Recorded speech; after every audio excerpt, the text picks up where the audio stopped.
Ah! Oh, I gotta play this guy. I gotta play this for you. This is funny. Oh my goodness, this is so funny. And my favorite part. All right. Oh my goodness. All right. If you guys are here. All right, so listen. Minutes since I heard a mashup of songs, but Friday's medley seemed to be on a different level. Appreciate the skills and talent it takes to mash up songs together, especially on the fly. Thanks for giving me something to end my day.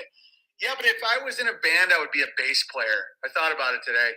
Not a piano player. Oh, but Big Bear, your piano skills are unbelievable. You're like Beethoven, except very aggressive and homophobic. Well, I want to drop the bass. I've never played. Oh my. Oh, that's funny. Oh my goodness. You're like Beethoven, except very aggressive.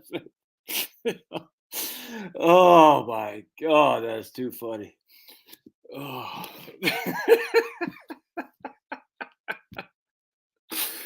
That's Owen Benjamin, my friends. That guy just cracks me up, man. Oh my goodness. Are we on Rumble? Are we on Rumble yet or what? Pablo, you got to make up your mind, baby. What are you going to do here, buddy? What is going on, Rumble? All right, 1 second. There we go. All right. Oh, but Big Bear, you're like Beethoven, except for.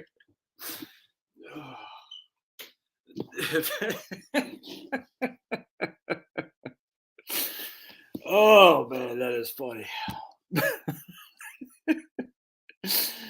That's why Owen Benjamin is not on YouTube, because he says funny things like that some people have to stick up their butt and they can't laugh. But he's on a Rumble where I think we'll find Tucker. Tucker will be on Rumble, right? You know, kicking buttons, taking names.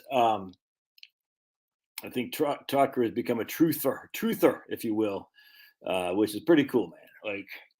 Like a lot of us who became on the truth escapades after the great awakening of 2020, 2021. It's inevitable that you have to choose a path here, and the path of trusting the authorities when they've hey, look at Denise.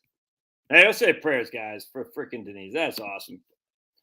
Heavenly Father, we thank you for the bounty that you provide us. Oh, we are truly blessed to be here, to have the ability to serve you, to honor you, to do your works in all we do. We all fall, for sure. Thankfully, we can be forgiven, but you know our hearts, you know our hearts, you know our hearts. And if we just go back to the ways of old, thinking we can be forgiven, we might need to look at the Bible, the book which you inspired, to see guidance that says you don't take kindly to sinners. And Lord, we just pray for Denise in her last week of work.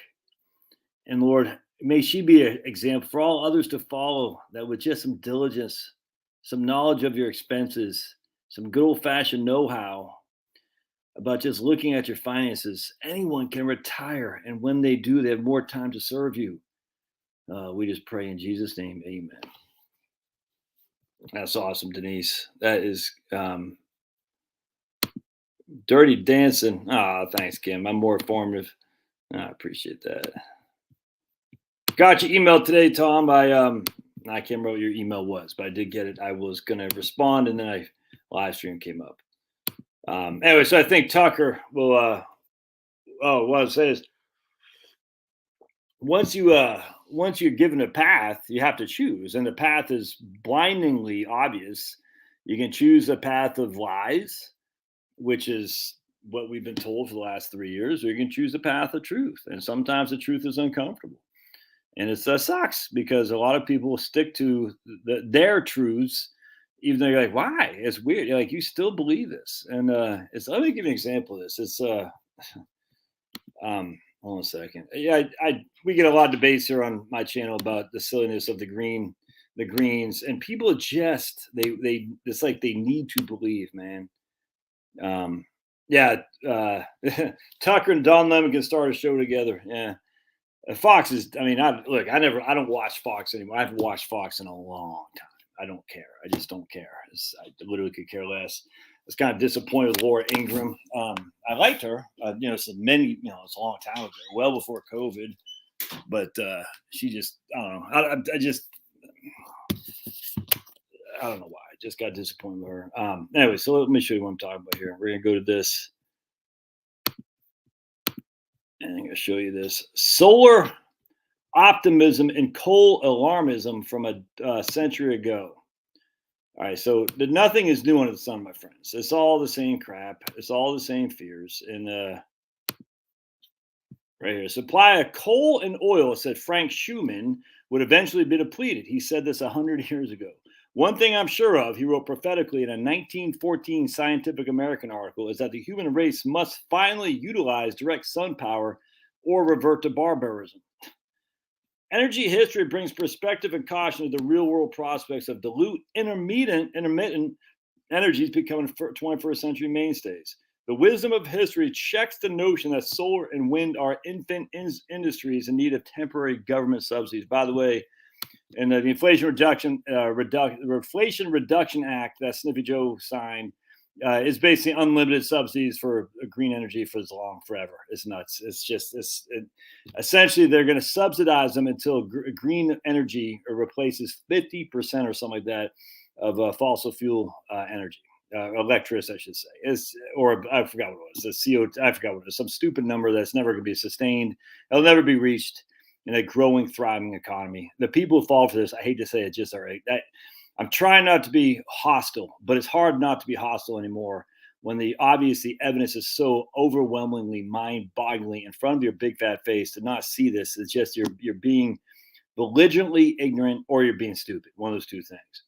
I recently encountered a history piece about an early solar entrepreneur, Frank Schumann, written by Christopher Doherty 9 years ago for the Philadelphia Magazine. Nearly a century a year ago, Philadelphia solar engineer pioneer Frank Schumann toiled in obscurity, dreaming of building a solar-powered device he felt would change the world. His sun engine is a poignant reminder that while humanity has been slow to reduce our greenhouse gas emissions, we have certainly not lacked the technology. We have lacked the technology or the foresight to do so. Schumann, a consummate inventor with 64 patents, closely followed international developments of solar panel. In solar power. In 1906, he set controls for the heat of the sun. He insulated boxes, built semi-convex reflectors around them to concentrate the sun's rays, put them on swivels to follow the sun's track, places water in a vacuum to lower its boiling point, and a major breakthrough attached a low-pressure steam engine to the array. In the early 20th century, Philadelphia was an unlikely seat of solar technology. Arguably the most of the 19th century, the city was the R&D for fossil fuel utilization, right? For Schumann, to fail to embrace solar panel was to invite social calamity. The problem was simply mathematical. Supply of coal and oil, he opined, would eventually be depleted. We've never heard that before. Based on the output of his device, he reasoned that an array of 20,000 square miles, an unpopulated portion of the Sahara Desert, would produce the same amount of energy as all the coal mined in 1909. Right? So all the coal mined in 1 year, you would need 20,000 square miles of solar. It's just so freaking stupid. And now suppose for a moment is given a contemplation of the changes that have been wrought when solar panel has been fully developed as a steam engine at the present time. Mankind might then receive its birthright for an uncontaminated atmosphere. Health and purity would once more build a foothold in the constitution of future generations. As Milton Rose Friedman warned, the infant industry argument is a smokescreen. The so-called infants never grow up. Yeah. And it's just so freaking stupid. And I think I commented on here. I can't remember. I mean, it's just, you have to be dumb to believe this stuff. Or you're just a gullible, man. I think I commented. I can't remember. I mean, just you're gullible. It's like people need to believe. Let me do my newest. I think I said something in here. One sec.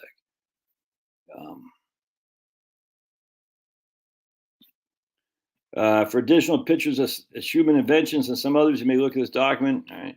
All right, right here. Don't forget the Wall Street Journal article. Yeah, I just posted that. Anyway. Yeah. And so the thing about Tucker is now that he's become a truth crusader, which I like because other people might be more inclined to say, you know something? Hey, Steve is here. All right. Hey, Steve. Other people might be more inclined to say, man, I can be a truther and not be ostracized as I'm an idiot. And it's great because you can be, dude. you can follow truth. In fact, I would argue that to follow any kind of authority in this day and age of what they told us from 2020, you got to be friggin', you got to say why. Why would you believe anything they tell you? If they lied before and they've lied before and they've lied before, how many times do you have to say, well, this time they're telling the truth? Dude? It's crazy. So anyway, Tucker is actually interesting. So Tucker used to be on the, so a guy said he actually apologized for questioning the true story behind 9/11. So a guy, said, Tucker, have you ever thought that maybe 9/11 is an inside job? And Tucker said, rah, rah, rah, rah, rah. And anyway, so he recently apologized to a guy for saying, I don't know anymore. I don't know.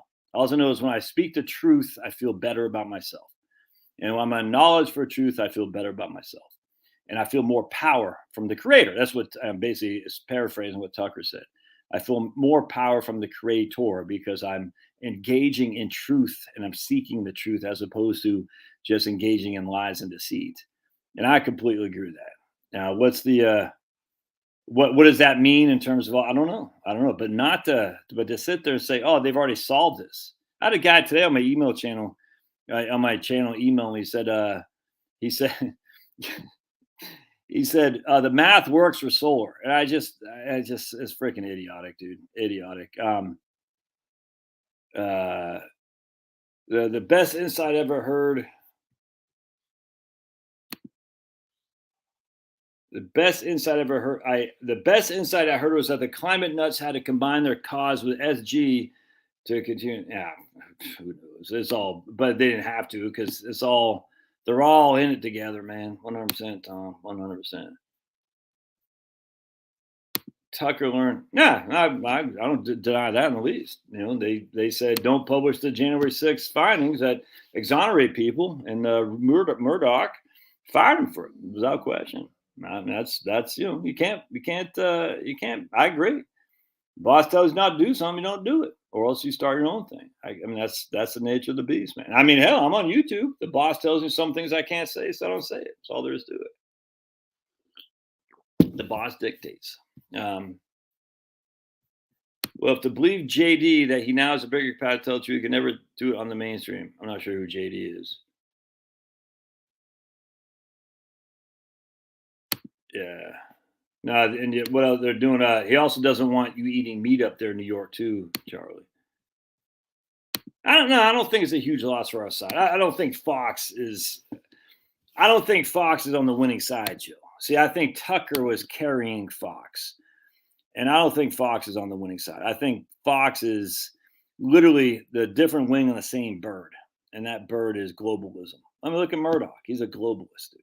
You know what I'm saying? It's funny how Murdoch. I mean, he owns the New York Post. The New York Post, who was told they got kicked off Twitter. They couldn't do all this for posting the Hunter Biden stuff. And what did Murdoch do? Not a whole lot, man. Not a whole lot. But when it comes to January 6th stuff, oh my goodness, how dare you, Tucker Carlson? How dare you show things that might exonerate people?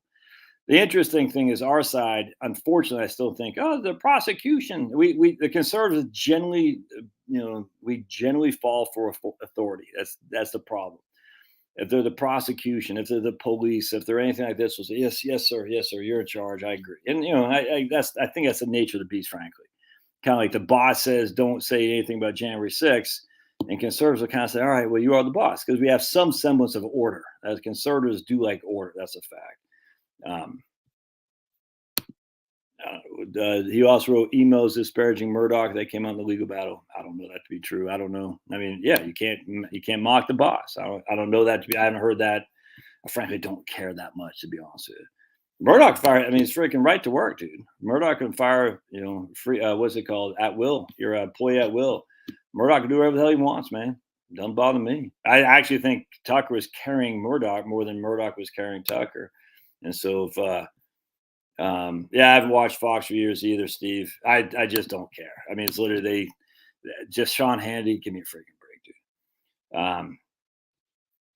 I remember there's a joke that Fox was a terrible place to get news. I remember people making these jokes. Well, it's not just Fox. I mean, CNN, MSNBC. I mean, look, the media is New York Times. You think that's not a joke, Sergio? It's all a joke. The media is all right. So big news on the forefront today. Big news on the forefront today. I published my book. All right. So speaking of the media, All right, I'm going to read you the conclusion of my book. I published it today. It is on Amazon now, at least the Kindle version. I'm waiting on them to approve the paperback. And here it is right here. Relax and retire, debunking inflation fears. If you're a Kindle Unlimited person, it's going to cost you $9. Inflation worries keep you from retiring? Are you stuck in a crappy old job feeling hopeless that you'll never be able to leave? Have no fear. We destroy the fear mongers in this book with example after example of how wrong the naysayers are. Oh, they won't stop the peddling of doom and gloom, mind you. They'll still say you need millions to retire. Who can blame them?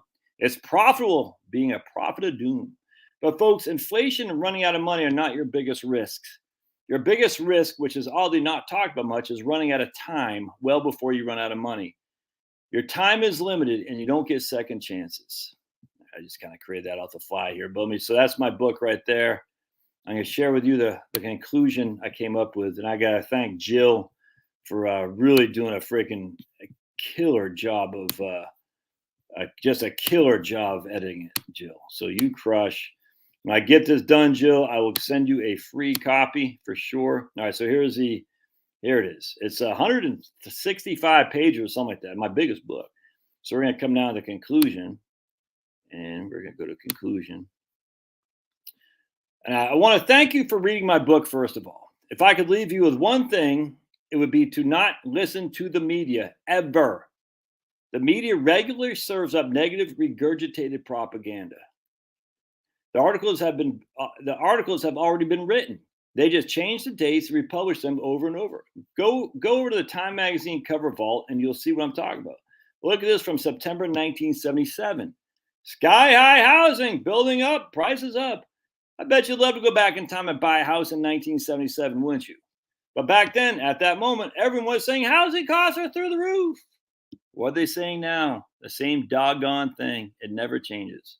This doesn't mean you pretend bad things aren't out there, but I'm hoping your perspective will change from focusing on the unlikely event of running out of money and not being able to afford a hot dog to the much more likely event of dying too soon. I've been a financial planner since 1998, and I can't tell you how many widows and widowers I've talked to in my career. Quote, I was bringing my wife tea on the sun porch one morning, and as I approached her, she was slumped over an odd way. I set the tea down on the table in front of her, looked at her face, and knew right away she was dead. An aneurysm. We never got to do any of the things we planned for in retirement. Think that's a fake story? I've heard stories like this time and again. The best thanks I ever had was from a client in Virginia who I very much consider a friend. Her husband was older than her and not in the best of health. Not sickly or anything, but not in great shape. She was a nurse and she was getting beaten down as this quite physical work. She was ready to retire so she and her retired husband could travel and go see the old world, so to speak, on a cruise. Unfortunately, she was convinced she didn't have enough money to make it happen and felt a few more years of the grind would get her over the hump. Ludicrous, I told her. And I showed her why I thought that. Wasn't easy to convince her, mind you, as I was going against all the perceived wisdom of the media and her colleagues that said, you can't retire. You're only 58. You'll run out of money. But she trusted me and took my advice, so she hung up her scrubs. They went on that long-awaited and well-deserved cruise. Thankfully, they did, because a short time later, 6 months or so, I can't recall specifically, he died of a sudden heart attack. While saddened by the loss of her husband, she told me how grateful she was to be able to spend those last days with him. It would not have happened if she kept working. Why do we never hear about these types of stories? They only happen all the time, after all. Well, because it's a man bites dog world in the media. When a dog bites a man, that's to be expected, and no one cares. But when a man bites a dog, on the other hand, oh, Nelly, now that's a story. It's the same thing with global warming, race riots, nuclear war, the list goes on and on. All designed to draw your attention about things that could happen, so you better worry about them. Not that your worrying is going to change anything anyway, but don't fall for it. Are there people running out of money in retirement because of food prices going up? Sure. Will that be you? Not likely. The fact you're reading this book means you're being proactive in your planning and most likely have contingency plans for if things go south, like cutting back on ribeye and going the ground chuck, for instance. Maybe it's because I was raised a poor kid on an island of Maine that I look at the world differently. Maybe it's because I was an infantryman and got to see what real poverty was in places outside the U.S. I don't know what it is, but frankly, I don't see how anyone can look at the world around them and not be wowed by its abundance. Yes, in the future, you may have to get by with less. That may happen, or it may not. Either way, do you really think sacrificing a few more years of your independence to work in a crappy little job is going to change anything? Come on, get out there and retire. The days are getting short, and that's the conclusion. So I'm very, very excited to bring that out there. I am freaking stoked, dude. Stoked for that book. My best book, my favorite book so far, because I put a lot of effort into it. Dude, let me show you real quick. Oh, I'm gonna show you. You want to see some freaking links? Whoo! I'll show you some links. I got links on top of links. And I don't play golf, so I'm talking real links. Links. All these are links. Links, and more links. Links on top of links. Ooh. I'm freaking stoked, dude. That book was out there freaking really bothering me because I hadn't got it done yet. Because once you get the skeleton, whatever it's called, done, the bones, you're like, all right, I got that behind me, and I'm ready to just polish this and get on. But you can't do like that, and it sucks reading it. You're like, dude,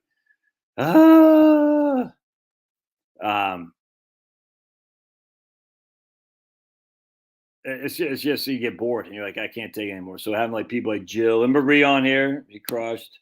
My man Warner. Anyway, so any of you guys who read the book, I much oblige you guys for sure. Anyway, so the point being is, it's like, dude, it's out there. It's going to be. I'm going to do another video about it tomorrow, but it's out there now. Just Josh Scanlon books. Josh on Amazon. Just type in my name, my book. It's $5.99, I think, on regular Kindle. It's I don't know how much I've charged it for the paperback yet. $9.99, and then if your Kindle Unlimited is free. So go ahead and buy that thing for sure. Right on. Appreciate it. Yeah, right on. I'm less than 365 telling the man take his crap jog to suck life out of someone else. Right on. Yeah, right on. Interesting. Marie said just listen to Bongino, Carlson, Paul Ryan, and the younger Murdoch. Hate those three. Yeah, 100%. They all suck, dude. They all suck. Yeah, right here. I had an upper management buddy quit and follows bass fishing dream. All right, so that's good stuff, man. So I'm stoked to get that out there. My man Steve on Rumble says he retired at 55. It's been different but good. Yeah, it's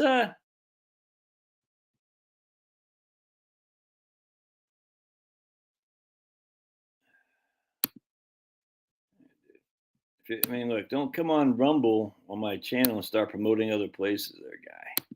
I'm gonna get rid of this guy. Okay. Oh. All right, good. Yeah, so just don't come on Rumble, my channel, and start promoting other videos there, guy. So you're out of here. You are out of here. We're getting out of here. Yeah, mute that guy. Get him out of here. Boink. All right. Hey, thanks. Thanks, Marie. Appreciate. Yeah. Well, for you, I'll charge twice the fee. All right. 100%. All right. So what I want to do here, I just want to make sure I got want that. Make sure I got all that behind. Yes, good. Ooh, so check this out. So I came across this from the Census Bureau. This is pretty cool. I gotta be very careful what I say here. Very, very careful. So here you can look at county by county. And I'm not sure if you all can see this or not. Can you see that? Yeah, oh, this is sweet. All right, so basically what we're going to do here is we're going to look at county by county. And so let me show you what I'm talking about here. 1 second, just let it sit, let it get in there for a second. So for me, where I want to retire, I don't want to retire in an urban area. No way, no how. We can't retire to a liberal area. Unfortunately, the census doesn't break down the population in terms of voting, if you know what I'm saying, but they do break it down by other demographics. So let's just put it this way. There are certain groups of people who vote predominantly for the Republicans and certain groups of people who vote predominantly for the Democrats. All right, so I want to be in the certain group of people who vote predominantly with Republicans. Now, people say, that's whatever. I don't care. You say whatever you want. I want to be around Republicans. I don't want to be around Democrats. I don't care what your skin color is. Don't care. Don't care if you're in freaking Portland, Maine. I don't care if you're in South Fulton County, Georgia. I don't want to be around Democrats. All right. Now, in the South, unlike the North, in the South, these two things go hand in hand. That's just all there is to it in terms of certain demographics and certain voting characteristics. And the North is different because the North is predominantly one demographic of population, if that makes sense. And that's why it's easy to be. I just got to watch what I'm saying. It's easy for rich white people in the North to have all these sympathies towards the SPCLA, SPLC, the ADL and all that stuff because they don't know any better. You know what I'm saying? They just don't.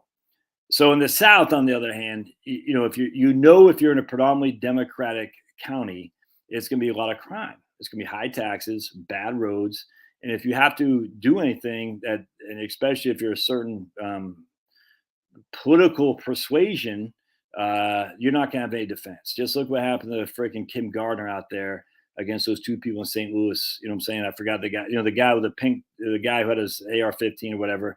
You know what I'm talking about. And same here in Fulton County, too. They went after blacks too, by the way, not just whites, but they went after black cops who did nothing wrong because they wanted votes. There's no other way around it. If you were on the other side of that, you're in a world of hurt, dude. Especially if you're a Republican. We'll use Republican if you know what I'm saying. And you can't have that, dude, because if things get dicey, just like what's going on in Chicago right now. Just think you're driving your wife to a restaurant in Chicago, going downtown, and hoodlums jump on your car and they start pounding you and everything. And you have to defend yourself. You think that freaking that mayor is going to defend you if you're of a different melanin, if you know what I'm saying? No, you're freaking SOL, dude. You see what I'm saying? And it's going to be the 70s all over again in the United States. There's no other way around that. And for some people, they look back and they say, that's exciting. In New York City, it was great. The Lower East Side, it was great because we all had, we could all do drugs and it was, triple X. It was great. Yeah. Okay. You can say that. You're not saying that if you're raising a family. You might be able to say that if you're 20 years old and single. You're not saying that if you're trying to raise a family, dude. You're not saying that if you're elderly either. You know what I'm saying? In fact, most people aren't saying that. Just idiots are. That's where we're going. We're going back that way. You can see it a mile away. It's the ebb and flow of freaking how they can get the wealth extracted. And this is where we're going to go into vampire finance. How they get the wealth extracted from high property values that have happened because of pretty good mayors that took over and dealt with crime. Rudy Giuliani. There's a Democrat in Indianapolis who did the same. I can't remember his name in the 90s. Rick Riordan, I think that's Richard Riordan in Los Angeles, another Republican, and even in some of the based Democrat mayors, black guys were pretty good against crime too. They used to have pretty good black mayor in Philadelphia who told people to pull their pants up, go to school and stuff, but they ran him out. I forgot his name. He was a Republican. I'll tell you that right now. Anyway, the point being is this is what's going to happen. And the number one way to avoid that is just to find out, okay, Republicans aren't this way. They're just not. Now, Republicans got a lot wrong with them. I get you. I mean, look, I'm not even a Republican that much anymore, but I certainly am sympathetic towards the Republican Party as Democrats are nuts. And so, you're going to be better protected in a Republican county. That's just a fact. And you can say, I don't care what you say. I don't care. You're insane if you think otherwise. You are insane if you're a homeowner and you think you have a right to defend your property, your castle, especially if you're in the outside looking in terms of your melanin, if that makes sense. And we have example after example after example of that. You know that, I know that, everybody knows that. To dance around this is just freaking stupid. So anyway, the issue is, unfortunately, the census doesn't say this county is Republican. They don't say that. So you have to do some other grunt work, which I'm not going to do here. It's easy to find out demographics. And you can easily do it. I'm not going to do it here because then it'll be too explicit. And I don't want to be explicit because I'm not in any stretch of the imagination holding people accountable against traits they were born with. That's freaking stupid. However, I am holding people accountable for their voting techniques, if that makes sense. I was just watching a video of this guy, Dave Hoffman, and I liked the video talk about Chicago in the 60s and 70s. the urban blight and their freaking eminent domain and put people out, and they're moving black people out is what it was. I mean, it's the exact same thing's gonna happen now. So they could go in there, they could grind down the city, they can do eminent domain and gentrification, all that, and then it's the same thing. And so what happens is, and then there's about a 10-year time frame in there. The poor blacks get put out, and they get sent to PG County in Washington D.C., for instance, and then slowly you have this growing place where it gets safe. The mayor starts cracking down on crime. Next thing you know, the gays move in. Next thing you know, the artists move in. Next thing you know, the hipsters move in, and now it's just booming. It's thriving. You see what I'm saying? And then they say, okay. And then what happens? They sell the real estate. The crime gets bad again. They take their profits off the table. They get some crazy lefty mayor in there. The crime gets bad again. It's just ebb and flows, and the same thing's going to happen again. You can see this. Not to see this is insane, in my opinion.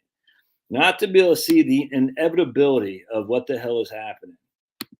Yeah, I blocked it. I thought I could delete that on there too. I guess I can't. I blocked that idiot, but I can't delete him. Huh? Can't delete the. I blocked. I don't know what's going on. I'm looking at Rumble. I deleted the stupid person who posted that, but I can't. It looks like I can't see if I can't delete the comment. Anyway, so what happens here is that this the inevitable ebb and flow for the rich, powered elite. You see this my way. So you can pretend all day long. People here should not be that gullible. Idiots in Emory University, that's fine. They can do whatever the hell they want. I don't care. But for me, hell no. I'm getting the hell out of Dodge the minute I can. I know what the hell's happening. I know who's got a freaking target on my back. It's us. Us crazy right-wing people with our firearms clinging to our guns and Bibles. You think you have any defense by your local district attorney? Are you insane? It's nuts. Anyway, so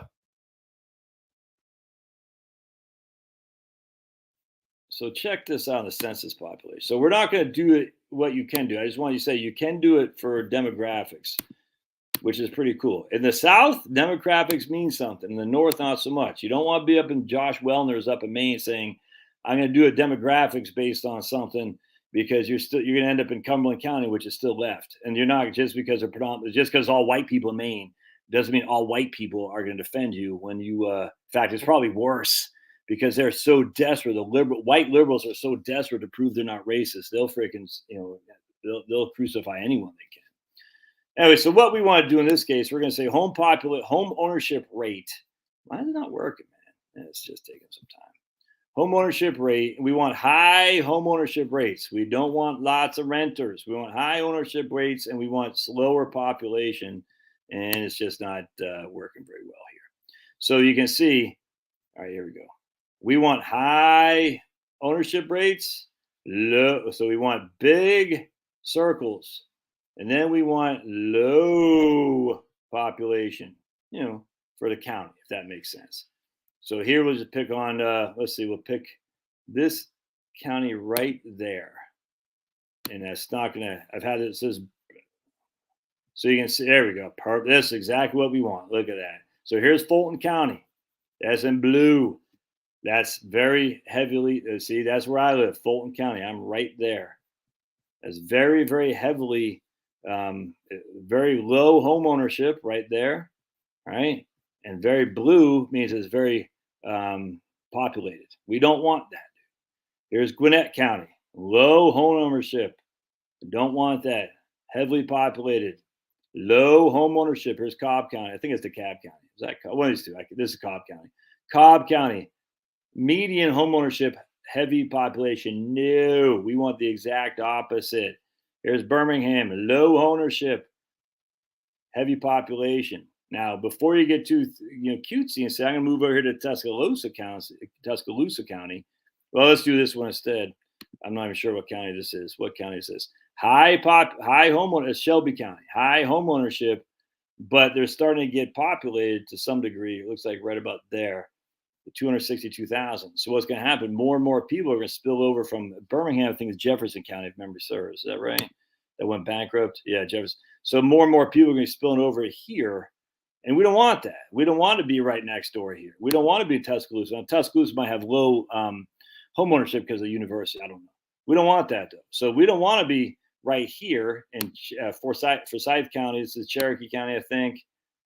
Yeah, Cherokee County, Forsyth County. That's we don't want that. We want to be up in here. All right.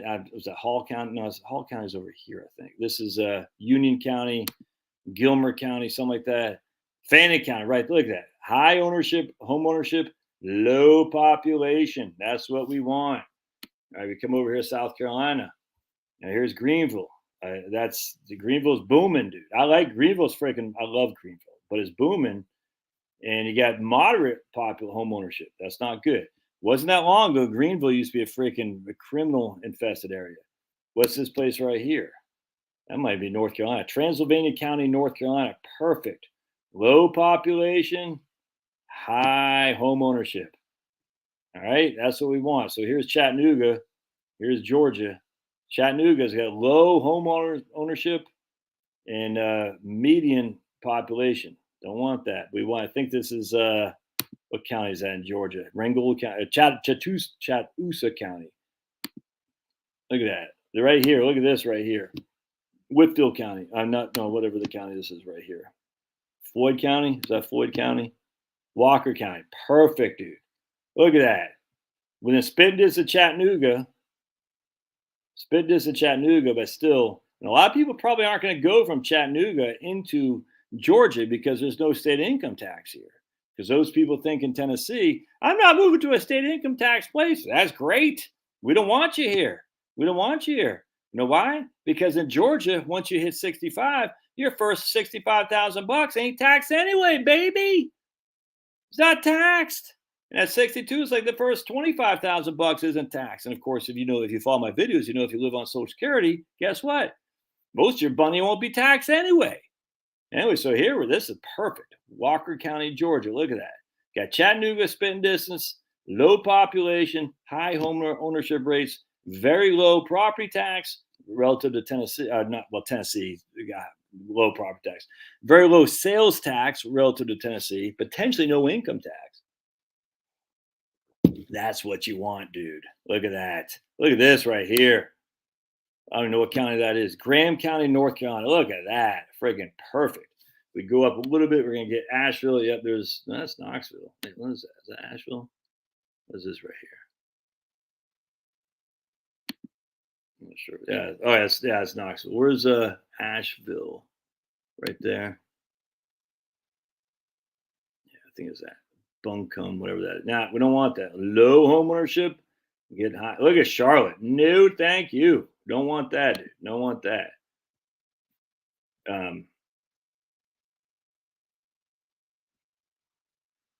Yeah, well, I got my man Dane up there is from Portland. He's trying to move north. Yeah, Fulton County. Yeah, exactly. You saw that? Fulton County Jail. Yeah, I mean, that's the thing, like in Maine. So we go to Maine. Let's go to Maine here. The issue is that at the end of the day, your idiot governor and your legislator in Maine are still run by zombies, and they're gonna give you a hard time, dude, with various restrictions on everything.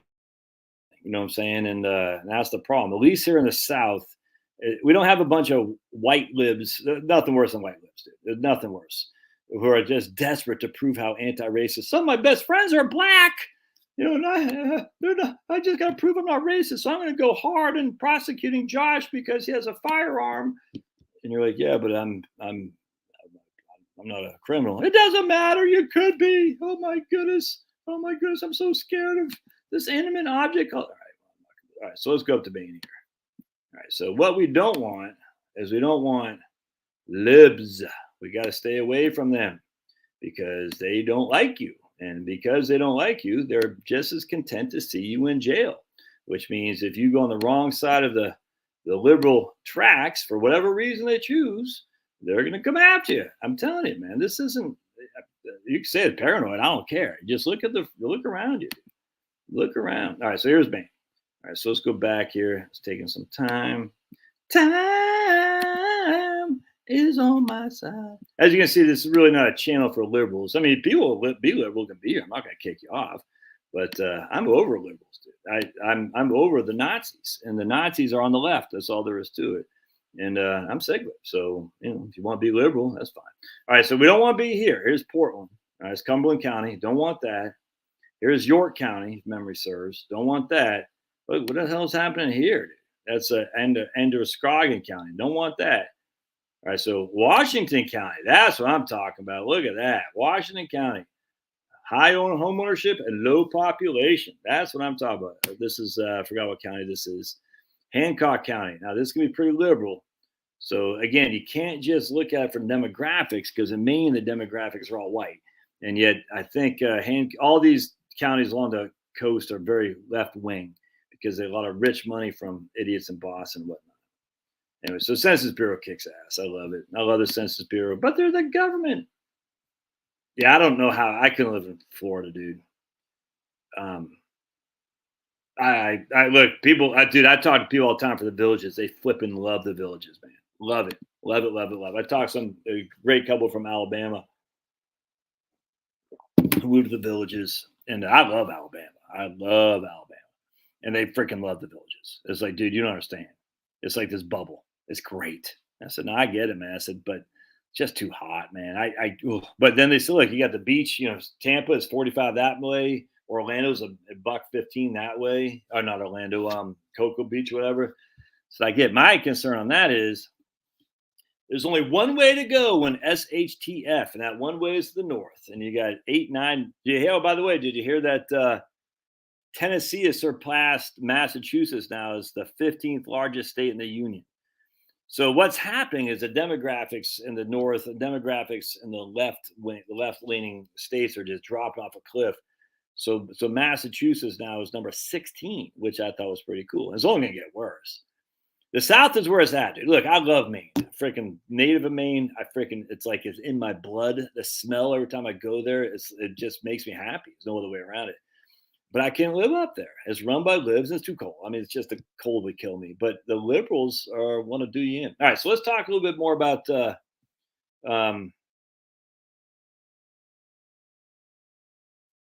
100%. I get that. I can't take the heat down here in the South in 3 months out of the year. So that's the issue, though, Steve. 3 months of heat in the South versus 6 months of cold in the North. You see what I'm saying? And it's not just the cold. It's the and see, this is easy if you haven't been up there. And I haven't lived in the North for a long time, dude. Long time. But when you forget how just gray and the snow piles, and literally the snow piles, and it's not like the pretty snow is beautiful. Come March, though, it's just piled on top of it's just brown and black and dirty and just it's disgusting. There's still ice. It's just cold and it's like gray. You're like, oh. And so it's not just the heat versus the cold, it's the sun versus the gray. And it's tough, man. It's tough. But other than that, I mean, if it was a 3 and 3, I'd take the North. I'd take Maine. But then you got libs. All there is to it. And, well, we lived in South Texas. South Texas, I couldn't handle either. It was too hot there. And then it's brown, man. Who wants brown, dude? Where you live, Steve? You live down there? Yeah, I agree. I mean, there is something about cold that makes you. I agree, man. Cold is also a way to. Let's put it this way: some demographics hate the cold. You know what I'm saying? So you got to be hardy to be in the cold weather. That's a fact, dude. So, you're not going to, I mean, it's funny, man, because, you are going to, it takes a certain type of person to deal with a cold. There's no other way around. That's what's amazing to me. They put Somalis in Lewiston, Maine. I was like, what? And then and I love Somalians. I love them. I think they kick ass, take names. Are there clown Somalians? Yes, absolutely. Are there clown whites? Yes, there are. But I never understood why would they put Somalis in Maine and Minnesota? It makes no sense at all. And by the way, look, I can't stand Ilhan Omar, but some of the Somali women are freaking smoking hot, dude. That's all there is to it. My goodness. Man, I'll never forget when I was working security guard at this place in Occoquan, Virginia. And there's a Kenyan lady. No, Senegal. She was from Senegal. Oh, my. Probably the most beautiful woman I've ever seen in my life. I was like, literally just, you're like, yeah, like in awe. You're like, what the hell? The nicest lady ever. She's like a nurse there. And I was just like, it's just like you're looking at her, just like, man, it's they did like studies like babies will be attracted to good looking people, like they'll look like deeper at good, like attractive people or something like that.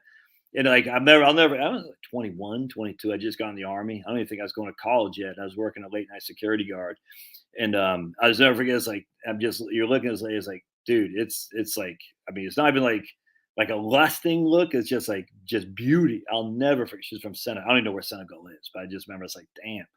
And all these Africans kick ass. I love Africans. I love them. Take them any day of the week, man. Any day of the week. But it's weird. Why would you put a bunch of Somalis in Minnesota and then in Lewiston, Maine? It doesn't make any sense. Um, oh yeah, dude. Well, I mean, well, everybody knows everybody. Yeah, the left coast sucks. Yeah, everyone knows I mean, you're gone. It's done over there, guys. In Oregon, Washington, and California. I mean, this is not a debate anymore. I mean, you got to get the hell out of there. It's freaking this. There's no hope for those places for sure. Chicago winners compared to Chicago. Oh, interesting. I mean, okay. Southern Illinois winners are mild compared to Chicago.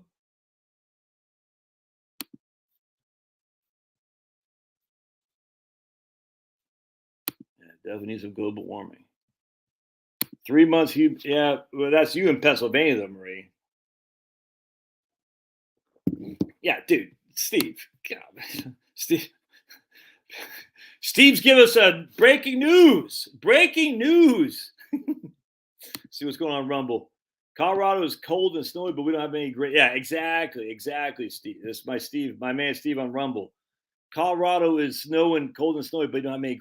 See, that's the difference. That's the difference. That's why I like South Dakota. That's why I still thought about South Dakota. It's like, dude, South Dakota, yeah, you might get freaking cold, but it's sunny all the time. You know what I'm saying? And no mosquito bugs. Breaking news, though. Steve on YouTube says Maine is beautiful in the fall. What? Holy crap. Who knew? Who knew that Maine was just goofing on you, man? Oh, my goodness. Oh, that's funny. What's Carl say?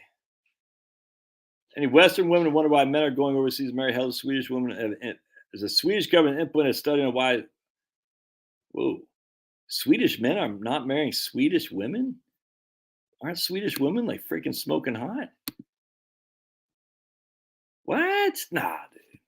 Swedish government has implemented a study as to why Swedish men are not marrying Swedish. No, dude. Or Swedish women marrying like the Africans that are coming up there or something like that? Nah, I don't buy that for 2 seconds flat. Dude, if you're a Swedish dude, I like Swedish women like, yeah, right? Swedish women. Isn't that right? Blonde hair, freaking tall, just crushing. Penelope is, I was in Portland for 1 year after what Portland? You see, Penelope, there's Portland over there, there's Portland over here. We need more info. We have gun raffles every week, says Fever Flav. Where? Yeah, you can send a link. But I want to know, like, yeah, I mean, that's fine with the link. I'm just like, dude, why would Swedish men not be marrying Swedish women, dude? Yeah, here comes Glenn Burr. Everything is brown and gray from November till the end of April. Where are you at, Glenn? I forgot. I'm stuck. Marble Falls area, Texas. I don't know where that is. So we live again in South Texas in Bernie, Wisconsin. You're in Wisconsin. Oh yeah, no. There's parts of these places that crush. Michigan, Wisconsin. I mean, there's one. I mean, Minnesota. A bunch of look, dude. Keith Ellison isn't going to go to the freaking redneckville of Minnesota round people up. It ain't going to happen. You know what I'm saying? He's going to stay in Minneapolis. And Wisconsin, whoever the con is, Tony Evers, whatever. He's not going to freaking redneckville, Wisconsin around people up. He's going to stay in freaking Madison and stupid, what's her name? Gretchen, what the hell's it? Halfwit, Gretchen Halfwit. She's not. I mean, we know that. With that said, though, there's still a sizable population of people that could easily be rallied against you if things go south. So that's why you got to find a way to get far away from these places just to make sure. I mean, it's just a matter of getting out of the cities, dude. It's literally that simple. You can't just get out of the city the next county over. You got to do more than that. North of Austin. Okay. Steve's north of Austin. Yeah, but dude, Austin. Georgetown. Everyone, I had a couple clients actually from Rochester, New York, who moved to Georgetown, Texas. Isn't that funny? All right, Dane, Milwaukee, Racine, Kenosha. Also takes us one or two big Horseshoe Bay, Texas. Too hot in the winter and too cold in the summer. But too hot in the summer, too cold in the winter. Yeah, it's going to be the Jamie. It's yeah, right. 100%. But literally, so it's the try Bernie. No, Steve, Bernie's not nice anymore. They've quadrupled the population since we left. It's insane. So you have this corridor. All right, this is where it's going to be. You have this corridor right here. So I'm right here in Alpharetta. All right, you got Chattanooga, you got Huntsville, and you got Greenville. This is probably that whole area right there. And you can go up north to Knoxville if you want. You know what I'm saying? I'd actually like to be in Virginia, frankly, but I love Virginia. But Gretchen Whitlis, yeah, 100%. But you have this. You can't. I mean, you could literally drop a freaking Google guy there, and you're gonna be finding any of these places. Is there a little bit of crime in Chattanooga? Sure. I'm not worried about that. I'm not worried about crime per se. I mean, I'm not going to be in South Fulton County, because if you stay away from places where you're not going to be, I think we get way over infatuated with crime as if it's like everyone's beating down the doors and, going to beat you up. I don't think so. Could there be? Absolutely. If you're in the wrong place, at the wrong time, 100%. Avoid that. You know what I'm saying? It's just street smart, man. Avoid the place where the criminals are. Even Jesse Jackson said that many, many, many moons ago. And once you do that, you're going to be fine, dude. You know what I'm saying? I mean, look, could my house be broken into in Fulton County? Sure. We've been here 10 years. Hasn't happened yet. Could it? Yeah. Could my car get broken into? Sure. I mean, are there days where you could leave the keys in your car? That's what my mom used to do up in Maine. When she'd leave the keys in the car. When she lived in Cape Elizabeth, Maine, which is pretty wealthy. And it's on a peninsula, memory serves. Very few people are going to come into Cape Elizabeth and try to rob the place. Yeah, I'm not worried about crime so much. I'm actually worried about when things get dicey and they need to ravel. Are you going to be the person that's the target? The answer is you could be if you're the wrong persuasion. And you're not going to be defense. That's the problem. You're not going to be defense. Your neighbors around you, they're going to fold like cheap seats. You've got to be around people who take it seriously. You say, look, I don't care what the I don't care. You do whatever you want. I don't care. But we are part of a community. And that's why like the people I was talking about the villages, they're a part of a community that will take care of each other. And there's something very appealing about that. I just couldn't live down there, man. I couldn't. I'd go insane because it's just too freaking hot. And I just I need the Four Seasons. But anyway, it was something very, honorable. The old school, like, hey, you aren't going to bust this house down, and we're going to take each other's back. And I don't think you get in the wealthy suburbs so much. I mean, maybe a little bit, but I don't think so. I think most of those people in the wealthy suburbs are probably upper executive management, mid-level managers trying to strive, and they're just look, man. They don't want to get they don't want their careers in jeopardy by making a defense against somebody who needs their help. They just don't. When I used to work in Center City, Philadelphia, they had these things called knockout games where they come up to old white people and Asian people just out of nowhere and punch them. And, it's really bad, dude. And it's nuts. And and no one, people just walk around and buy it. You know what I'm saying? And would I have done that? I don't know. I'd like to think I wouldn't have, but I don't know. Maybe I would have too. I don't know. What are you going to do? I mean, and I don't actually blame people. What are you going to do? You got, 8 thugs. One friggin' lonely guy is going to come up there and say, "Hey, what do you get?" I mean, I don't fault people for not taking defense. If it's, I don't know what I do. I probably just, who knows. Be it as it may, though, at the end of the day, people just fold like cheap suits. There's a video that was posted on Twitter. Some guy got stabbed to death. And there's a guy literally just stabbed to death in a coffee shop in Vancouver or something like that by one guy holding a knife.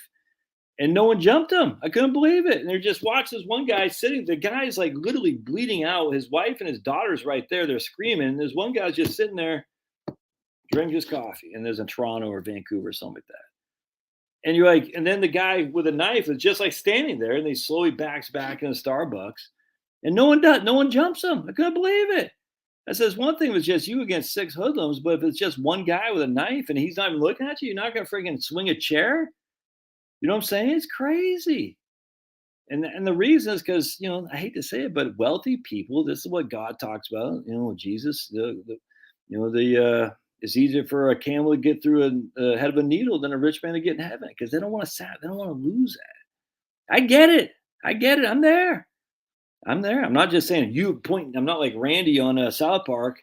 You. We got to stop the finger pointing. You, Gerald. You. The Villages has one of the highest increase in. Hey, that's what I'm talking about. They're getting jiggy with it. Situational way, situational where I get you, but if you're just walking down the street, dude, going to work, what I'm saying, and you can't. What are you gonna do? You're gonna freaking and six guys just come out at you. I mean, what? I completely got to have your head on a swivel. Don't be freaking listening to your cell phones. I get all that. Speaking of firearms, local Christian school had a raffle to support the school. The prizes drove the libs nuts. Came out against it. And sold out. Yes, 100%. That's what we want. That's what they want. Marion County, which includes 3 teens, got killed by 12-year-olds. Wrong place, wrong time.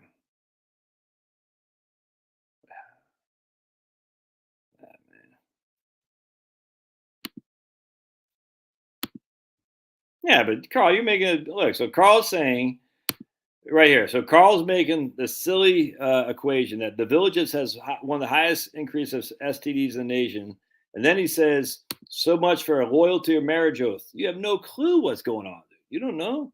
I mean, are they all married people? Getting jiggy with other, wife swapping. You don't know. You don't know. You're making you're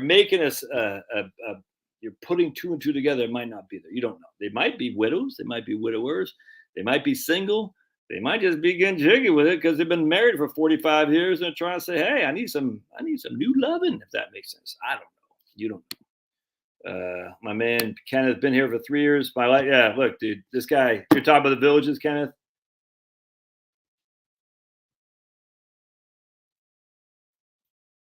Yeah, everyone loves the Villages. Yeah, there we go.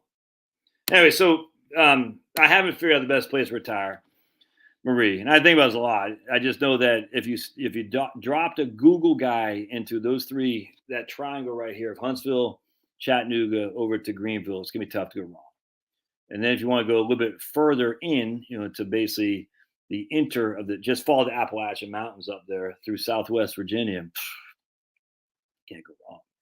I was reading an article the other day. Let's see if I have it. Now I do want to talk about vampire finance. Hold on a second. Let's see if I can't find this.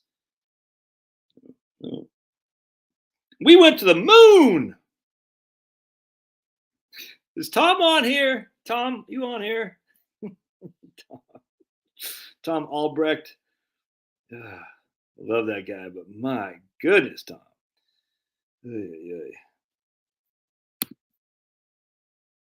Yeah, but okay, but that doesn't mean the Villages. I don't get it. You're making an equation that the Villages, because they're having STDs, are inherently cheating on their spouses. I don't get it, man. That doesn't. We don't know that to be true. I mean, it could be. All right, hold on a second.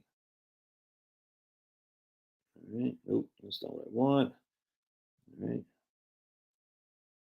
All right, so this kind of cracked me up. So Forbes says the best place to retire, and they said Virginia Beach is one of them. Very low serious crime in Virginia Beach. I don't know that to be true there, Forbes. That's kind of interesting. I just kind of chuckled at that. Very low serious crime in Virginia Beach. What? Anyway, but they had some pretty good stuff on that. I thought it was pretty interesting. The number one best place to retire in Forbes was Athens, Georgia. Nah. Now around Athens, Georgia, I like the city itself. Charlotte, nah. College Station, that's one right there. Yeah, exactly. Virginia Beach is freaking insane, dude. I completely agree. Yeah, And isn't it odd that when Neil Armstrong was very secretive, or whatever the word is, very, very secretive, Charles. Isn't it odd that Buzz Aldrin's mom killed herself? Isn't it odd that when they were interviewing them, they all three of them, Michael Collins, Buzz, and then Neil, were just very. It's just you watch the post game review of those three being interviewed. You're like, it's kind of weird, kind of weird. Call it. Oh, really? Never been to College Station. Interesting.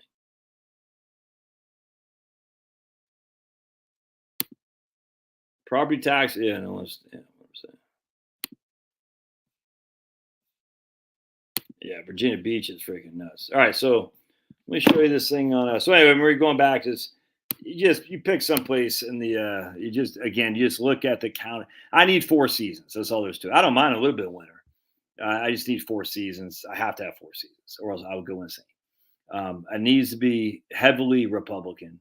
It needs to be rural enough that I can, have some. I can't be postage stamp stuff. I need to grow corn. That's one thing. I need to have a plot big enough to grow. You can't grow corn in a backyard garden. It takes up way too much space. You get one friggin' corn, one corn on the cob thing. You know what I'm talking about. Per stick, essentially. It's not conducive for backyard gardens. You need a big old plot. And I love freaking fresh corn, dude. So for me, I need to have a place where I can have trees, fruit trees, a big enough thing for corn so knucklehead, and I can fence it up so knucklehead doesn't get in there, and some space. You know what I'm saying? And when I mean space, just where you can just chill and let your dogs run around and bark. Love it. And I don't need a whole lot. I would like to have some, where you can walk around a little bit. You know what I'm saying? Where you don't have to be, you have the ability to walk someplace. That'd be nice. It'd be nice to be able to have a lake or something nearby. That'd be nice. It'd be nice. Ideally, it'd be cool if you're within an hour of the beach. But I don't know. I don't think that's going to happen. It's kind of like for me, the mountains or the beach. Well, the beach is more expensive. The mountains are least expensive. You can always go to the beach. It's kind of what it means. That's my dream right there, man. You know what I'm saying? A couple acres, maybe 2 acres. I don't need it. I'm not going to raise pigs or anything like that. I'm too lazy for that. But I just want to have enough where I can have some corn, some fruit trees, let the dogs run around. Probably get a pool. I'd like to be able to have a pool set up back. Jump in that puppy. But you never get your investment back. I literally can't believe anytime I talk about the pool we put in here, people basically you're never going to get your investment out of it. I said, dude, we've already got our investment out of it by freaking just the use of it. It's the weirdest thing. You'll never get it back. Okay. Don't get one then. I don't care. Strawberries are the same. Too much space. I remember Chanute Air Force in Illinois in the winter. Okay, I'm not sure what that is. Chanute Air Force in Illinois. Okay. Yeah, most places are beautiful in the fall. 100%, man. I mean, South Dakota is beautiful in the fall. Greenville, South Carolina is nice during the fall. Yeah, I mean, in the fall, it's tough to. The fall is going to be tough to have anything that's actually not that great. That's for sure. Yeah, 18 feet snow minimum. Ugh. Yeah, homes. I mean, look, you just watch these guys: Curtis Stone, Owen Benjamin. These homesteader guys. I'm just like, I watch Paul from Pockets of the Future channel. I just, that's a lot of work. That's a lot of work. And when I'm retired, I'm not trying to do it. That's for sure. I always thought it'd be cool to have be a butcher. You know what I'm saying? Because there's not that many butchers of hogs, my understanding. But look, dude, I'm 52 years old. All that stuff is behind me. I think. You know what I'm saying? I don't want to I just. You want to live in Cornville, Maine? Where the hell is that? Yeah, that area. But the problem with it, Jamie, that area is freaking booming, dude or lady, booming. Yeah, I tell you, there's something to be said about Iowa. I'm not gonna lie to you. You know what I'm saying? There is something. They got some towns on here, I think, from Iowa. The Midwest has something said about it. I just the freaking Columbia, Missouri. I know that's where the University of Missouri. Missouri freaking kicks ass. Dude. I love Missouri, but I don't think I could be. I'm not a Midwestern guy. I'm an East Coast guy. Fargo, North Dakota. No. What else they got on here? Greenville, South Carolina. Yeah, that's not surprising.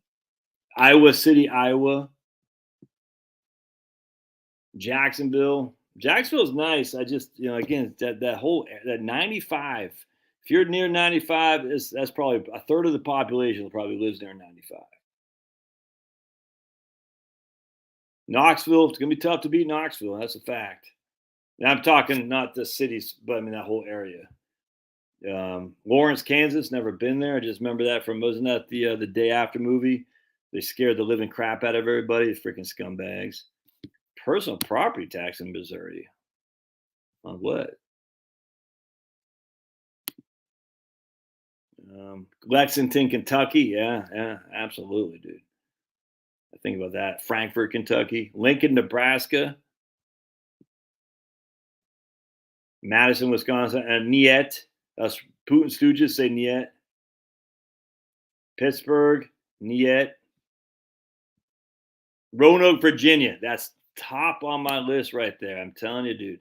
The only drawback about Roanoke is there isn't much. I mean, like they got a minor league baseball team there, and they got Virginia Tech just a little bit south of that. But other than that, I mean, so I would like to be where they have a minor league baseball team, which is why again, you want to be in the South. And in Roanoke, there isn't much. I mean, from basically Roanoke, you're not going to find anything until you hit Knoxville. If that makes sense. Man, Johnson City, I suppose, but probably Knoxville. So, I mean, this day and age, you're in Roanoke, there ain't much until you hit Knoxville. You know what I'm saying? So, if you're looking for any kind of entertainment, not going to find it there. You're going to have to drive probably a little bit of a ways. And nothing wrong with that inherently. But I do like to go to sports games. You know what I'm saying? I do like that. And I'm not going to drive up to D.C. to go see the Capitals play. Just not going to happen. Augusta suburbs of DFW, Dallas Fort Worth. I never heard of Augusta, Texas. I don't know where that is. Oh yeah, no, we get taxed on our car every year here, Georgia too. Yeah, Maryville's freaking Maryville crushes. St. Johns County, just outside Skowhegan, Maine. Yeah, I couldn't handle it, man. Be too cold. Yeah, I don't have the energy for a hobby farm. I mean, but see the issue. I love growing plants. I love everything about it. It makes me happy. It really does. I just love seeing like I got stuff out there now. I just love it. I love it. You know what I'm saying? Every day it's like one of those things. I just can't wait every single day. It's like watching paint dry. But I love it. I love going out there. It freaking gets me fired up. Just makes me feel good inside. You know what I'm saying? Get my hands a little bit dirty. Just messing around with different experiments. Start my seedlings inside, transporting them, hoping they'll grow. Yeah, dude. We go through the same discussion. We have so much available here in Tampa. Yeah, 100%, dude. Tampa. I mean, look, Tampa's got a lot going on. A lot going on. That's just again, if you're the problem I have with it is that if you're in Tampa and things are coming, you're stuck. There's nowhere to go. You're gonna have to. I mean, so here you are right here.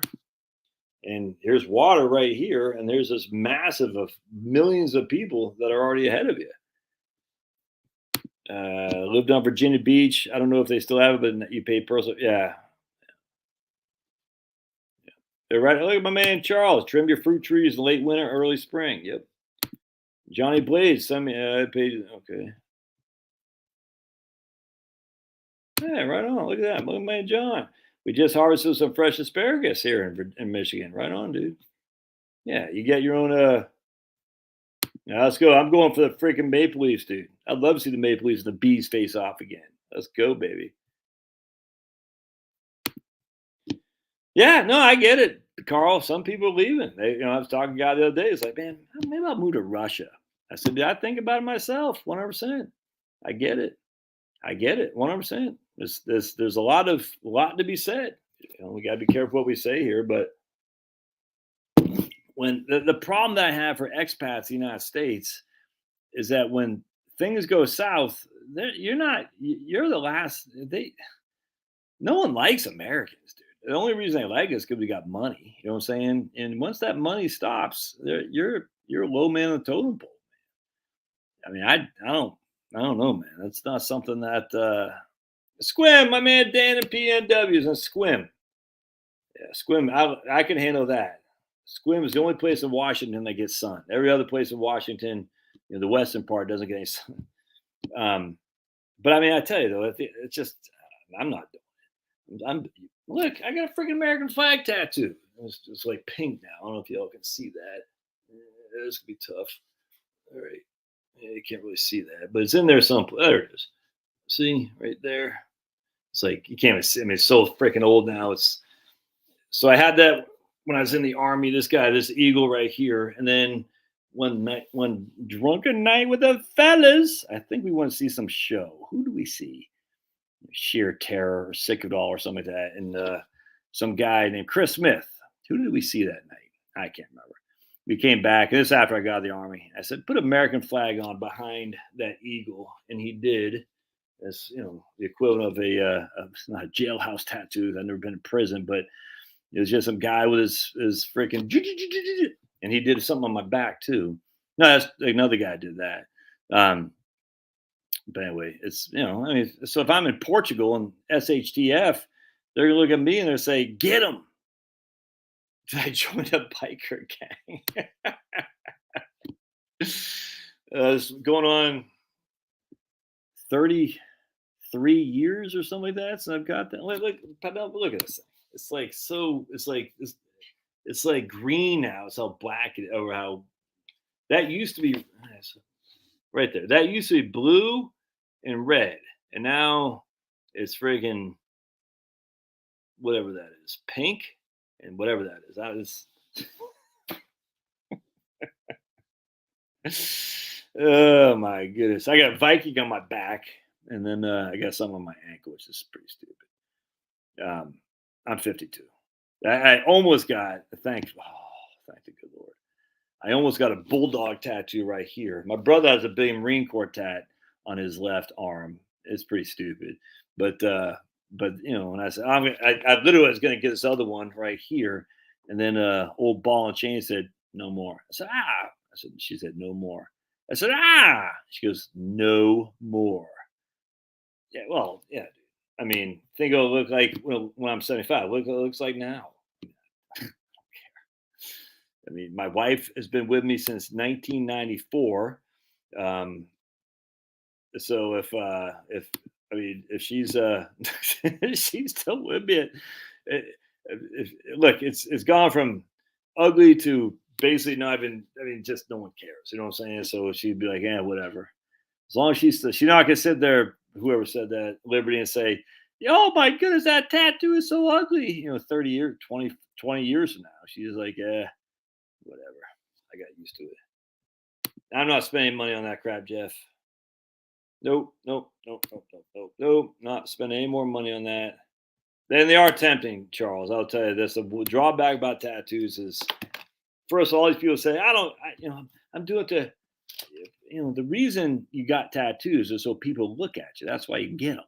So the idea that I'm doing it to show my true self, my authenticity, don't judge me for my tattoos. Well, the reason you're getting them is to be looked at. Everybody knows that. And so then you start getting into them. You're like, oh man, you start seeing things, in magazines. Just you start, people can draw. You're like, ooh, that'll look good here. That'll look good. A nice back piece.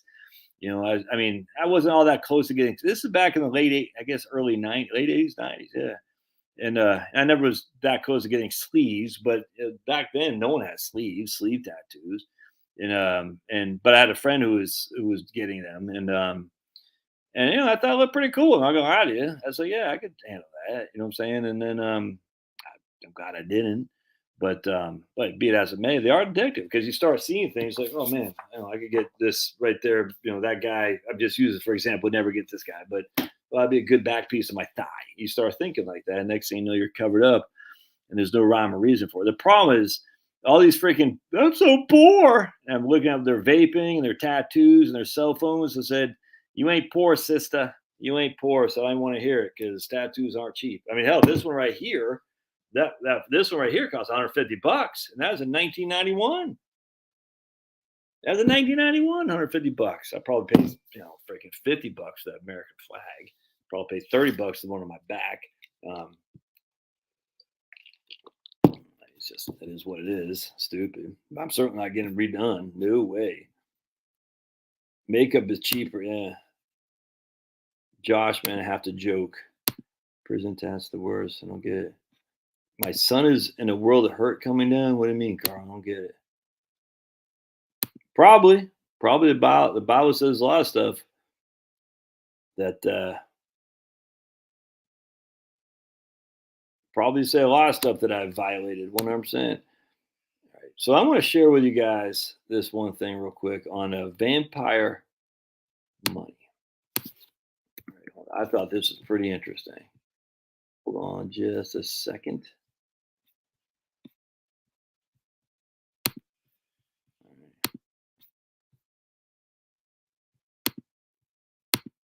But I don't want people looking at me because my tattoos.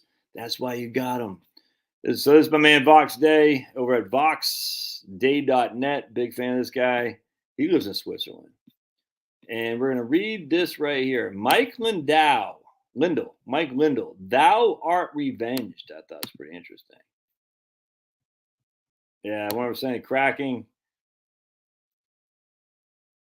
My younger sister just moved to Johnson City. Oh, that's fantastic. Dude, Johnson City kicks ass, dude. I love it there. I mean, again, not Johnson City specifically, but that area, you just can't beat that area.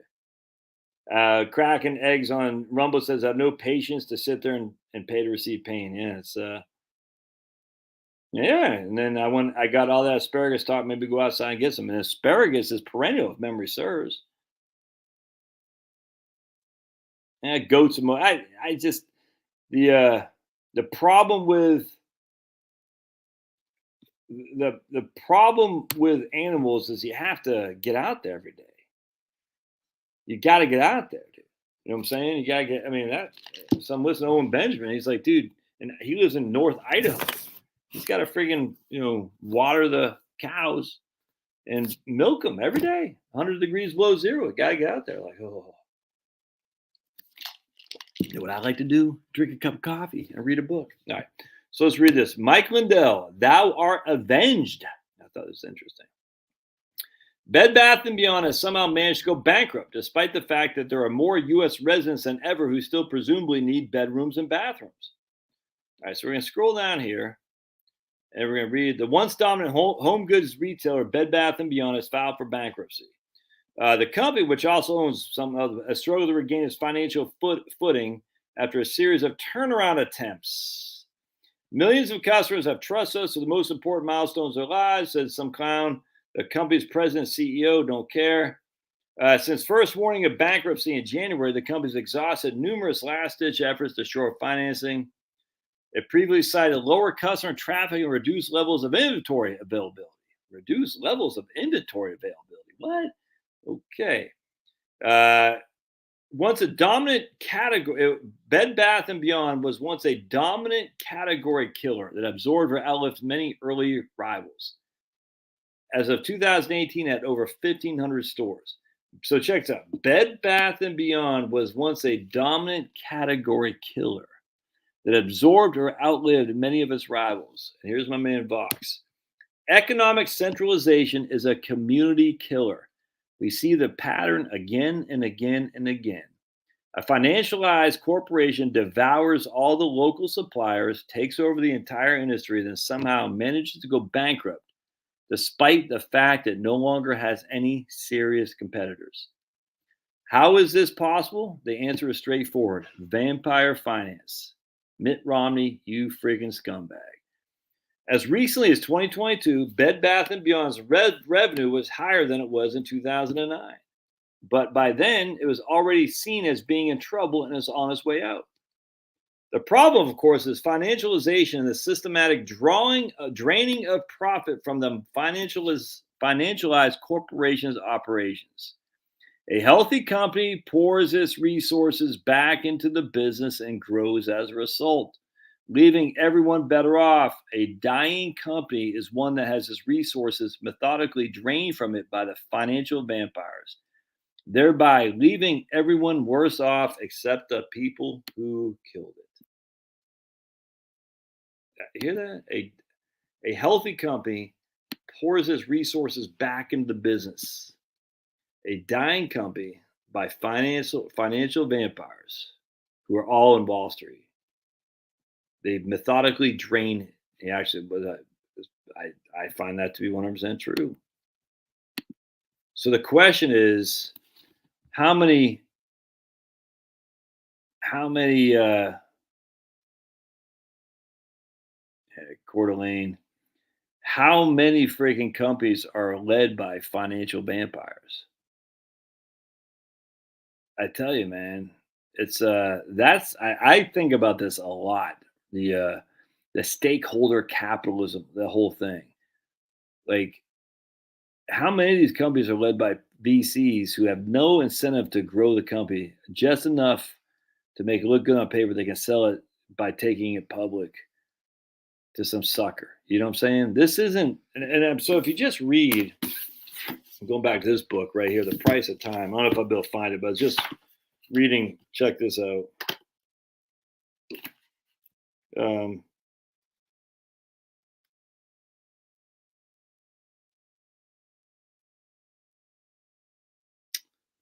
I'm not gonna be able to find this.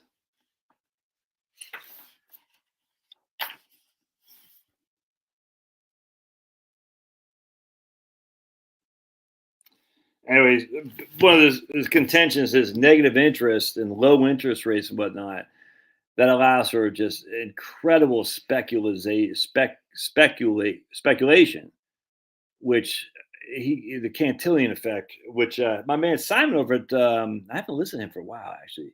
Uneducated economist talks about where the people in first, the people that know get paid off the low interest rates, the subsidies and whatnot from the government, and then everyone else is holding the wet bag.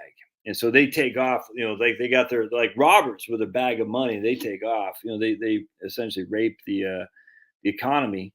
They make off with their like bandits, and then we're all left holding the wet bag. And the question is, how much of this Wall Street is speculation, is financial leverage and things like that, as opposed to good old fashioned ground based Main Street businesses. And that's 100% mergers and acquisitions. And it's funny. I used to be like CBO's collateral, CDOs, collateral debt obligations, leverage LBOs, leverage buyouts. Michael Milken and whatnot. And I remember in one of my economics class, my professor was saying, the guy's just showing you who's like shorting stocks. I got no qualm with that, but his argument was that guy's showing you the inefficiencies of the companies that are being run. And I actually agree with that to some regard. Some of these companies that get too fat and they don't have any kind of, or they have monopolistic. You see what I'm saying? And they need somebody to come in there, a vampire essentially, come in and say, no, there's too much. This is what happened at USA. I remember when they had General Davies, or I think it was General Davies, came into USA right before I went, and he basically fired off like a third of the fat, because they have all these corporate guys, retired, freaking commanders in the Navy, got nothing else to do. So they said, come to USA. It's like a good old boys club of retired Navy guys, officers and whatnot. And they had nothing to do. They didn't know what they're doing. They're just sitting around. And General Davies came in and he like freaking cut a bunch of these guys off because it was just big and fat. And so General Davies would be like the venture capitalist essentially of USA. And he had to do it because it was bleeding money because there's so much inefficiency and just so much top heavy fat. With that said, how many corporate, Mitt Romney's of the world are actually doing that, cutting off the fat, from not paternalistic. What's the word I'm looking for? Nepotism, whatever that word is, relative to actually going in there and creating value. And I don't know the answer to that. But I do know when you have lots of venture capital squeezing out every single thing they can and taking the profits with them and then leaving the rest to friggin' die, i.e. Bed Bath & Beyond, they're over there now buying another company doing the same thing where you and I are friggin' stuck. You see what I'm saying? We get laid off, our stock goes down in value, whatnot, our shares go down. And that's a problem, man. And then on top they have low interest rate where you can speculate and leverage that. That's a problem. And Elon got rid of 80% of his workforce. Yeah. I mean, because like Twitter, I mean, come on, man. Facebook, Twitter, hell, probably Google. These are all government entities from the get-go. I mean, the idea that Twitter wasn't a government entity, come on, is from the very beginning. Twitter was not a private entity. They basically picked Jack Dorsey. He sold his soul for money. They said, Jack, we want you to do this. And Jack said, whatever, baby, just give me money, give me lots of lovers, if you know what I'm saying. Lots of overweight lovers to get jiggy with, and I'll be happy. Twitter just didn't happen. There's not happenstance there. And Facebook, same thing. I mean, they got people working at Facebook literally with nothing to do. They have said, what are you going to do at Facebook? I don't know. I'm here. I'm not doing anything. I went shopped at Bed Bath & Beyond. That when they went woke. Same with Macy's and a few more. Only voice I have in my money. Yeah, what I'm saying. We used to get this. My wife would get every week a coupon from Bed Bath & Beyond. They'd be stacked high. And I said, man, when are we going to throw these things away? And like some of these be 3 years old. I said, Charlotte, they're freaking 3 years old. You're not using them. Why don't you just throw them away? Well, yeah, I'll go through them. I said, you're just come on. It's like they're 50% off sale. It's like if you say it's a 50% off sale, you said it every week, and inherently it's not a 50% off sale. Like my course I just offered as a 50% off. And I'm only doing that once probably a year, if even that. You know what I'm saying? So if you do it every week, I get a thing from Bed Bath & Beyond, 50% off, and inherently it's not 50% off. I have no clue about AMC. Talk about the movie theater? I have no idea. GM had more people sign up for severance packages they could accommodate. Yeah, what I'm saying. Don't borrow money, you won't get burned. The company I retired was debt free. Now it's carrying over 100 million. Ooh. See, they try to expand. Look at that. The company I retired was debt free 5 to 7 years ago. Now carrying over 100 million debt. Yeah, that's crazy, man. General Motors was full of fat and top heavy. They bought EDS with Ross Perot. He wanted to cut the fat, and they got rid of him. And yeah, 100%. See, that's the issue. That's the thing. You can't just say it's the Mitt Romneys of the world. They're up to no good, because there are some of these guys who are doing good. Michael Milken up to no good. You're like, well, if there's a lot of fat that needs to be cut out, I mean, they need a leverage buyout to get on the board to cut the fat out. Sometimes, I mean, it's a yin versus yang thing or a seesaw. There's no right answer. But I'm just saying, at the end of the day, we have leverage. You have low interest rates, perpetual low interest rates, and then you got some scumbags who don't care. They just want to make money. And the whole point is to make not money for the shareholders or for you and I, for them. Yeah, BlackRock sucks, dude. I hate those guys. I try not to hate them, but I hate them. I'm not gonna lie to you.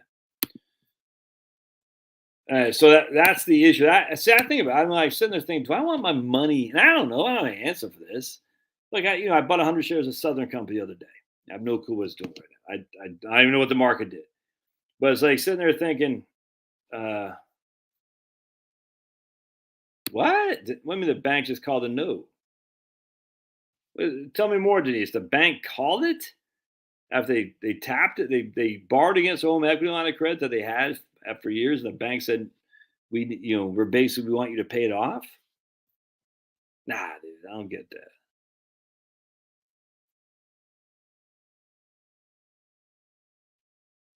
Banks don't allow 1.6. I don't know what was that. I don't get what you're saying. Banks don't allow a 1.6% downturn. See, so basically, she had a $50,000 line of credit. She goes in there, has it wide open for 5, 6, 7 years.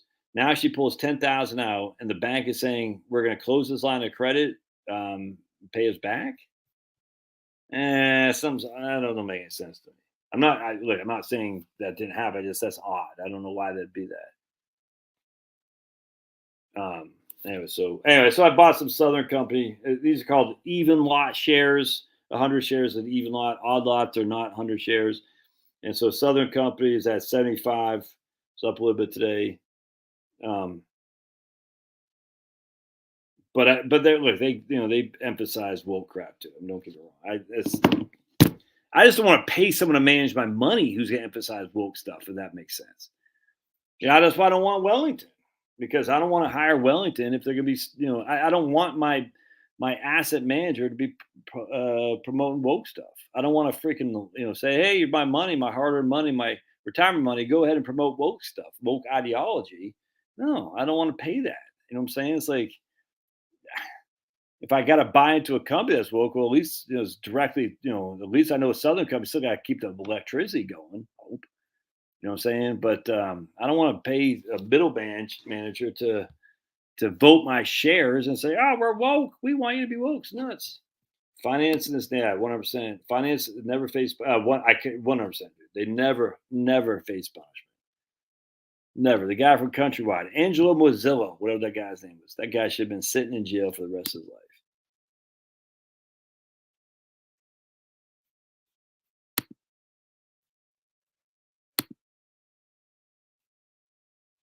Yeah, like that makes sense. Banks are feeling people use their home equity lines right before they're laid off, but they still gave them a home equity line to use, which means they have the equity to cover it. That's what I understand. I mean, the collateral is there.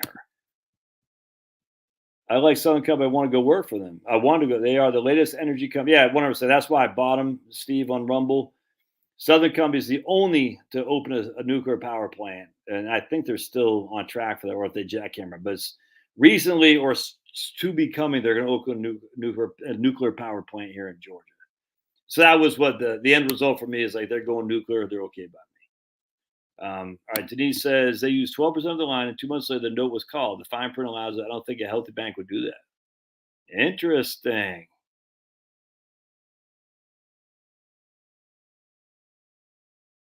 Huh. Well, yeah, it must have something to do with the low interest rates, Dan. Because why else would they call? I mean, the whole point is they're getting net interest income is how the bank makes money.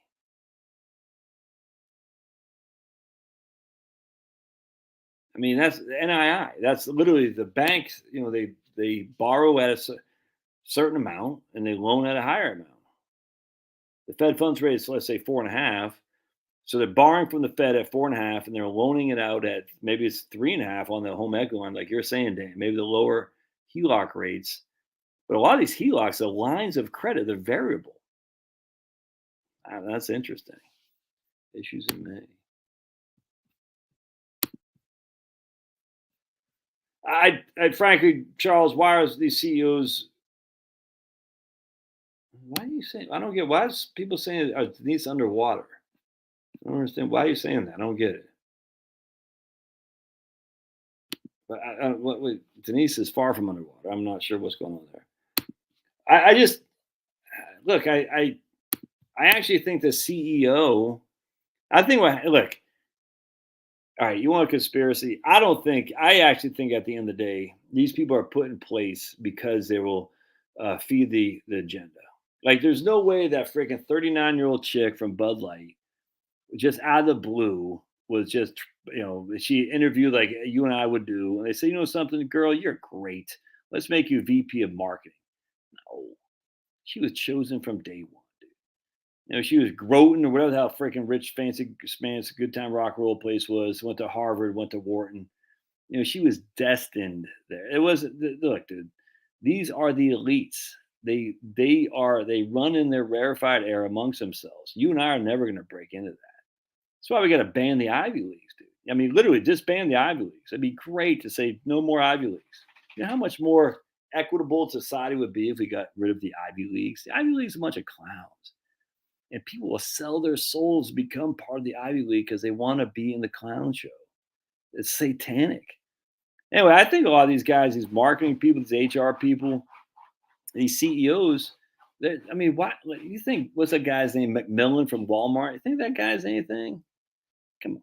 Now, some of these guys might have worked up the ranks. I mean, then they turn over the ship to like, look, I got to do the day-to-day stuff.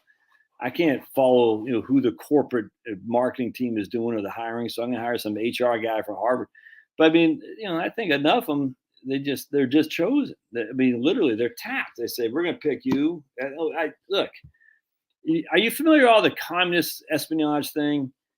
They know how to get. If you read Whitaker Chambers, man, find the book, Whitaker Chambers Witness. Oh man, my back hurts. I was playing some ball with my kid. Took him to cleaners the first game, playing 21. Could not hit my foul shot to end the game, so I had to go back to 15, and he hit a nice 3 to end it. So Whitaker Chambers Witness. The commies, the spies guys are good at this stuff. They know, and they know like who is prime for easy pickings to promote in this temporal world. and it ain't you and me, to quote CCR. Don't look now, it ain't you and me. And they know. And so on top of that, you got people who are put in there from family connections and whatnot. And they know. It's like, look, dude, anyway, point being is like, this is what we have to do for right now to advance the ball of evil. It's all evil. No other way around that. And as such, you're like, why would you do it? Because they don't need the money. That's the thing. Everyone's like, oh, why would they do that? 'Cause they need more money. No, they don't. They get all the money they can possibly have. They can print more money if they need. They don't need the money. It's all about power. Power. They don't need the money. The people at the uppity top there, as a, what's her name? AOC idiot says, the tippity top. The people at the tippity top. But she's right. The people at the tippity top, they don't need the money. They can print off all day long. They don't care. It's all about control, though. You know what I'm saying? And so they say we got to keep the masses at odds with each other so they don't focus on us. And here I am. Look, I get it. I can't stand the left. You know what I'm saying? I can't stand them. I don't want anything to do with the left. The left. I want to get away from the left. I mean, so I'm just as big a hypocrite as all. I said, man, but at the end of the day, it's also self-preservation. I mean, I can't be like, hey, left, here I am. Just take me out. The left says, hey, all right, boom, you're dead. Can't do that. But I mean, but that's what they do. They rattle us. They rattle the cage. We fight, and then they just do whatever the hell they're going to do. But finance, slap my hand, I'll grease your palm. 7 years to build that nuke. Is it in service now? Carl, you say this every time. I'm just not that interested, dude. I get it. I know who Helen Smith is. I get it. I'm just not that. I get it, dude. I 100%.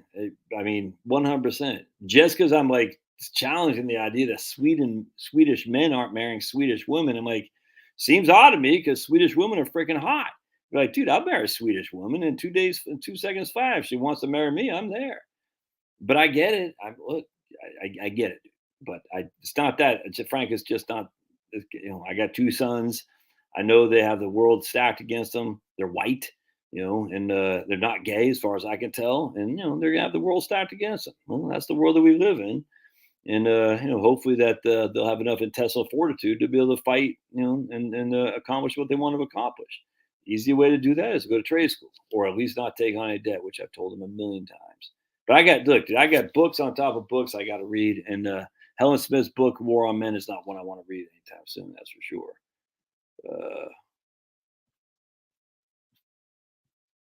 My brother's that's what I'm concerned with right there, dude.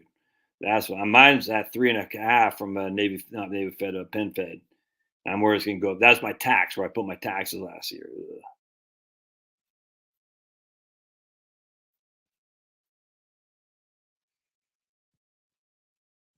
That's what I'm worried about. If that thing goes up to 9, that's gonna change a lot of stuff for your old buddy Josh.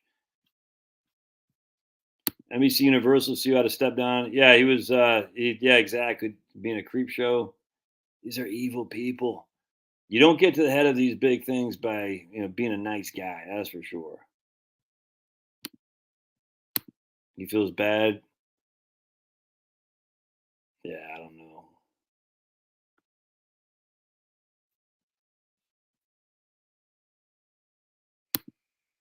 I found it interesting. Many of them relate to each other. Wives who do not take marriage. Yeah, exactly.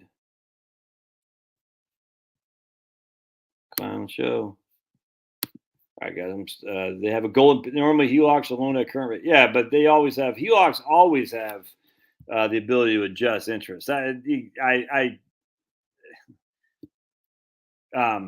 the should be getting close. They have the HELOCs always have the ability to change interest. I mean that's the home equity line. That's why they're always considered variable. You got consumer fixed loans, home equity loans, HELs, and you got HELOCs, lines of credit, a variable, just like a credit card. That in of itself, that shouldn't shock anybody. Yeah, if it's going up to 9%, that doesn't frankly shock me either.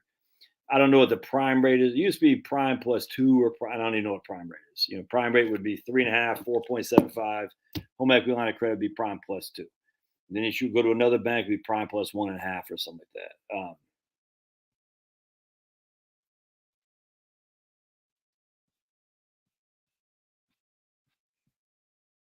Oh, dude, totally. McCarthy crushed. He got it. He knew what was going on. Absolutely.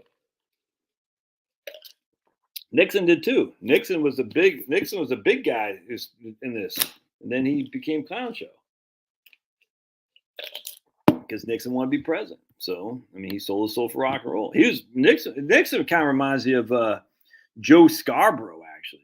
Joe Scarborough ran as a right wing Republican in the Redneck Riviera, and then he freaking sold out to DC. He's like, oh man, I love the power and the money and whatever that clown's name is, Mika. Oh, that evil lady with her evil husband or dad, I should say, Jabrinsky, whatever that guy's name is.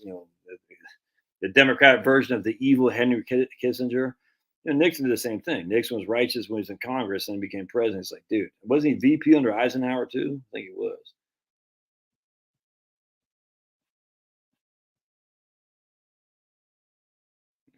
Andrew says it takes an average of 7 years from breaking ground and loading fuel. Yeah. Hey, okay, good. That's what I'm talking about. No, Carl is saying there's an article you can send me that Swedish men are not marrying Swedish women. I'm like, dude, I mean, I don't think anyone in the history of mankind has ever said, I don't want to marry a Swedish woman, right? It'd be like saying you want to marry a Brazilian woman. That's nuts, dude. But Anne Margaret is Swedish. I don't even know who that is. Stay in my lane. What the hell's my lane? But Swedish women aren't hot. I don't get it. What? Anytime I hear "stay in my lane," I just want to go. Oh. So you're saying Swedish? I don't know what are we talking about. Zbigniew Brzezinski.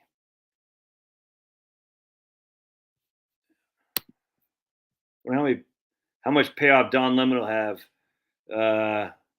He'll get an overweight lover, if you know what I'm saying. They'll say, "Here, Don, here's your overweight lover."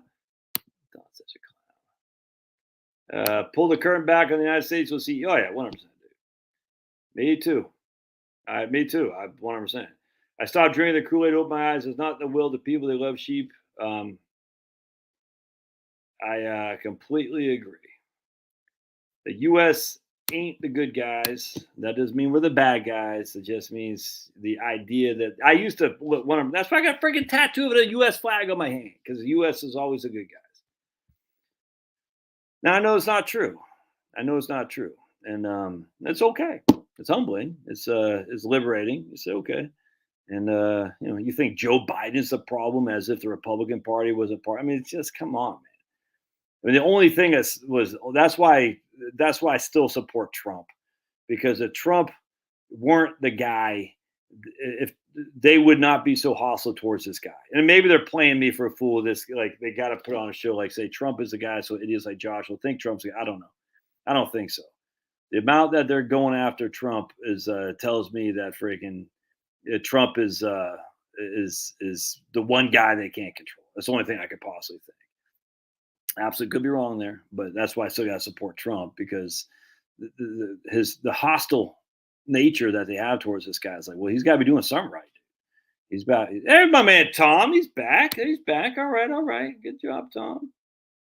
But I'm just saying, at the end of the day, you were saying you would marry a Swedish lady in a heartbeat. We were calling Charlotte. No, but dude, my wife freaking is even hotter than that. So even though she's Rooney is her native name, and they're freaking straight mix, she's got that Iberian Peninsula in her. Yeah. So she gets tan, she's long legs, brown eyes. She looks like she's Spanish, dude. It's right on. So that's what man. So like we go to these restaurants sometimes. It hasn't happened for a while, but when Charlotte be tan and the Mexican girls start speaking in Guatemalan Spanish to her, like giving her hostile looks. She got off the T one time in Boston. Some guy started speaking Spanish to her. Blah blah blah blah. She's like, dude, not Spanish. Anyway, so it's just so. Yeah, I like the tan ladies, dude. Tan's good. Yeah, I blonde, yellow at chicks too. I'll take that any day of the week. I'm a man. Just like ladies. But I mean, my lady's the best there is. That's no debate, my friends. No debate. She don't think it, which drives up the wall. She don't know she's beautiful. Something, something, something. Drives up the wall. I'm like, babe, so would you stop? She's like, oh man, I got to. I say, you're not. Stop, killing me. Yeah, dude. My wife's all right. Um, yeah, I don't know, Michael. I think Tucker they had to let him go because of Murdoch didn't want him anymore. That's for sure. Yeah, maybe. I don't know, but it might not be the norm today, but it will be the norm soon. You know why? Because feminism is killing women. Most women want to have married with children. That's what we're put on this earth for. Women know that. That's what they want. The problem is, Carl, is that the men are letting them down. I'm telling you, the men are letting them down. The men are sitting there saying, basically, well, we just have sex and you get an abortion. Oh, okay. I guess so. No, women know they got kids. They got raised kids. You know what I'm saying? This can be a comeback of the homemaker wife like you have never seen. I'm telling you, it's going to happen. It's going to be great. Now, it might not be majority, but it's going to be enough, dude. And remember, uh, demographics is destiny. The world, the people who show up in the future win. I got 4 young people. I want to crap little grandkids from them. I tell them all the time, I want to see some grandkids here pretty soon. Like, Dad, I'm only 15, so I don't care. Let's get them popping out. Let's go ASAP. Grandkids, grandkids, grandkids. Anyway, the issue is that at the end of the day, it's the men who are letting down the women by not being men. You know what I'm saying? And the pornography. Look, I get it. You know, all that crap's addictive. You know what I'm saying? Pornography, freaking, it just, let's just have sex and we get an abortion. Easy access to abortion, all that stuff is evil. But there is enough men, everything ebb and flows. I'm not worried in the least about that. Not at all. I think there's maybe it's just because I follow like Owen Benjamin and Curtis Stone and stuff. Guys are just crushing. There's a big group of people, men and women, who are desperate for the old ways. You know what I'm saying? Now these guys do homesteading. I don't want to do that, but they're desperate. For a man to be a man, and a woman to be a woman. And I think there is and knowing what has happened with Owen Benjamin over the last 5 years, and seeing now he's back on Twitter, kicking ass and taking names. Elon Musk is basically flirting with him. It's kind of funny, not explicitly, but there's even Elon. It's something there. Seeing Tucker, get red pilled to some. No, I don't know if red pill's the right word anymore, but seeing Tucker become a truther. I think more and more people are starting to see the way of this whole. We've been fed a sack of crap. We got to go back to the old ways. You know what I'm saying? And that doesn't mean friggin' men have to have cows and moo cows. It doesn't mean that. It just means we got to go back to the old ways, man, of living within our means. And it's going to suck if we're used to not living. I'm used to not living within my means, but we're going to have to do it because it's going to be forced on us anyway by the libs. But remember, gay people aren't having babies. You know what I'm saying? Feminists aren't having babies. They want abortions. Liberals aren't having babies. They're too scared of global warming. The only ones having babies anymore are Mormons, Muslims, and there are enough base Christians to put them out. It's great. They're be crushing. I mean, the world is ready to be taken by these people. It's freaking crushing. I'm completely optimistic about that. Again, our standard of living in terms of the debt-based society is going to drop, but the quality of life I think is going to go up as people start saying, because look, dude, feminists again, they're not having babies. They're bored in their babies. Freaking gays aren't having babies, and then the liberals aren't having babies. Only people having babies are the people who are optimistic about the future. And some of those kids are going to go astray. I mean, hell, my kids might go. I don't know, but most of them won't. Most of them are say righteous and base, and they'll be pumping them out. They'll be freaking doing good things. Be raising families, raising kids. Their kids can be saying yes sir, no sir. Their kids be freaking. Look, my kids aren't like that.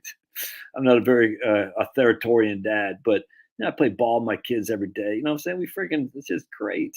My kids know if anything goes wrong, they come back to their old pops.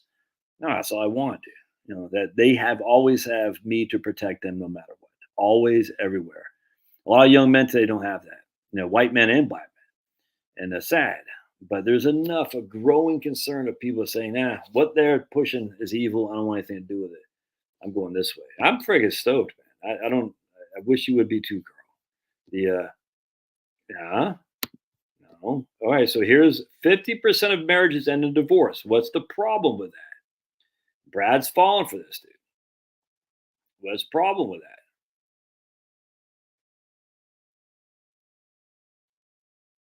Anyone who wants to? We'll get out of here in just a second. Who wants to say? Who wants to say what's wrong with old Brad saying here? 50% of the women of marriages end in divorce. Who wants to say what's wrong with that? That's actually true, but there's more to the story. Who wants to say what's wrong with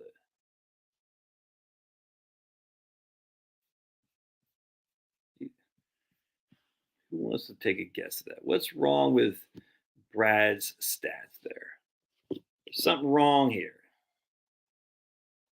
Something wrong. And I wrote about one of my books. I'm not going to find it. Give you guys a couple more minutes. Now, Andrew, just because you don't have kids doesn't mean you're a bad person. It's all right. Yeah, look at Dwayne, my man. Exactly. Exactly. Those that divorce remarry and divorce again, thus skewing the numbers up big time. In fact, in multiple marriages, yes, ma'am. Actually, it's interesting. People married in the 90s, me, in the aughts, are getting divorced less and less and less. That was attempted at a joke? Oh, because of the second part of that. The other end,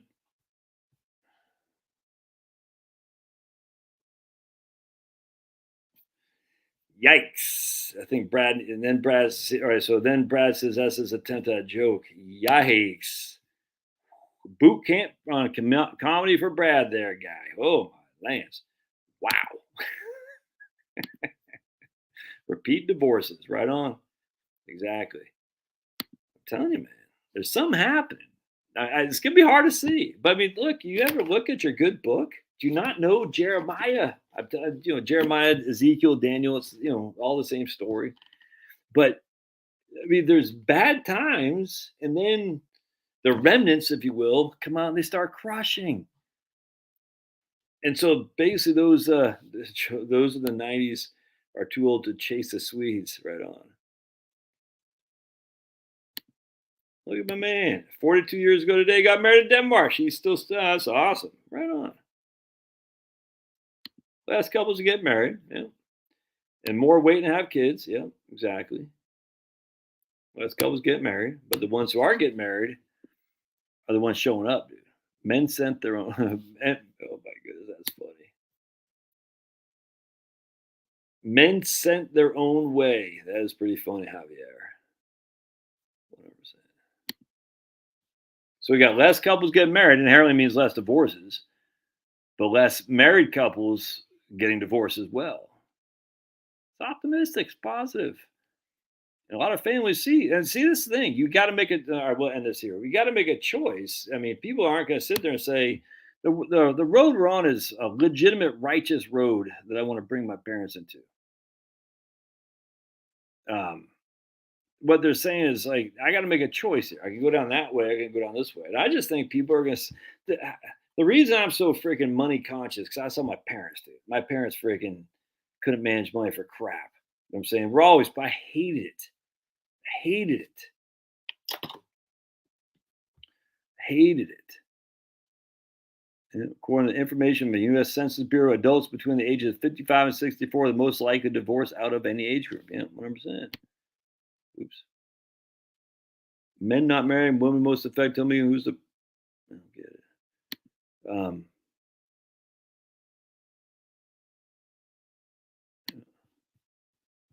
Anyway, so the point being is, I saw what they did, and I said, I'm not living like that. Dude. No way. No way.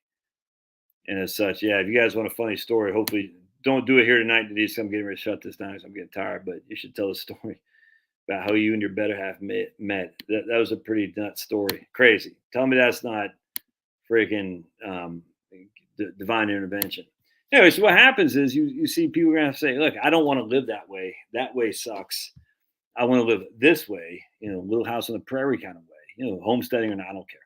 But we have the modern family is a woman stays home and raises the kids. How dare you? Okay, then have the men stay home and raise the kids. I don't care. I don't care. The issue is the men do the more dangerous jobs, so they get paid more money. That's why there's a pay differential. Let's see the ladies up there on the roof. Until we see the ladies at 50-50 up there on the roof, I don't want to hear crap about the pay differential because there's no women roofers. There's one. Yeah, okay. One for every 10,000 men.